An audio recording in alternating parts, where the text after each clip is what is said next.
Belajar dari Venezuela, kesalahan yang bisa menghancurkan Indonesia.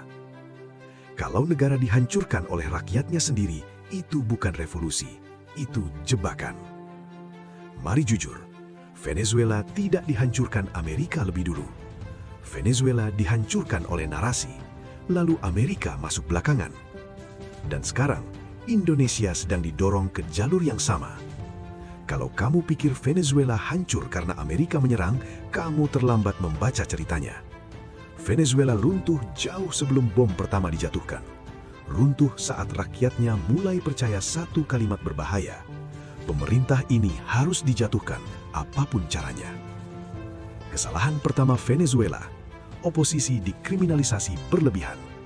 Setiap kritik dicap makar, setiap protes disebut musuh negara.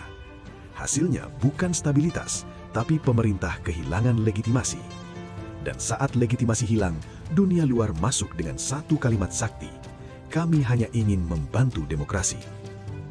Kesalahan kedua, ruang diskusi publik ditutup. Media dikontrol, narasi diseragamkan, perbedaan pendapat dianggap ancaman. Akibatnya fatal, opini publik tidak mati, tapi pindah markas ke luar negeri. Media asing, LSM internasional, laporan sepihak, tekanan moral global. Negara kehilangan hak bicara atas dirinya sendiri. Sekarang kita bicara jujur soal Venezuela dan Amerika. Alasan resmi perang melawan narkotika. Tapi mari pakai akal sehat. Kalau narkotika alasan utama, kenapa negara lain dengan masalah sama tidak diserang? Jawabannya sederhana dan pahit. Narkotika hanyalah pembenaran. Yang diperebutkan adalah minyak, posisi strategis, dan kontrol geopolitik. Perang hari ini tidak butuh alasan jujur, cukup alasan yang terdengar mulia. Sekarang lihat Indonesia. Fakta penting yang jarang diakui, pemerintahan Prabowo sampai hari ini masih membuka ruang kritik. Media bebas, diskusi jalan, oposisi bicara. Tapi anehnya, sebagian NGO dan influencer tidak berhenti. Bukan mengkritik kebijakan, tapi menggerogoti kepercayaan publik terhadap negara itu sendiri. Institusi dilemahkan, legitimasi dipatahkan, kepercayaan dihancurkan. Ini bukan kritik sehat, ini provokasi sistematis. Polanya jelas, pemerintah diserang terus-menerus, rakyat dipanaskan, pemerintah ditekan untuk bereaksi. Saat bereaksi, dicap otoriter, tekanan internasional masuk, intervensi dianggap penyelamatan. Venezuela masuk perangkap ini. Sekarang kita bicara soal NGO dan influencer. Tidak semua NGO bermasalah, tidak semua influencer salah. Tapi siapa yang mendanai, siapa yang mengarahkan narasi, dan siapa yang diuntungkan, itu yang jarang dibahas. Banyak dari mereka mengaku mewakili rakyat, tapi lebih didengar di luar negeri daripada di dalam negeri. Mengaku demokrasi, tapi kerjaannya melemahkan negara sendiri.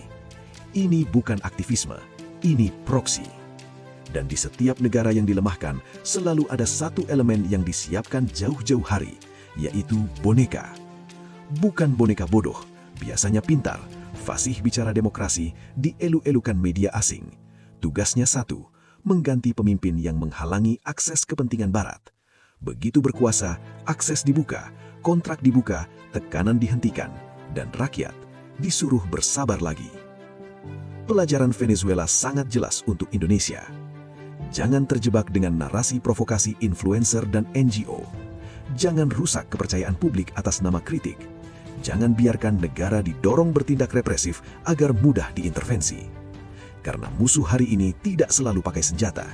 Banyak yang pakai hashtag, laporan, dan narasi moral. Kedaulatan bukan soal anti-kritik. Kedaulatan soal membedakan kritik dan sabotase.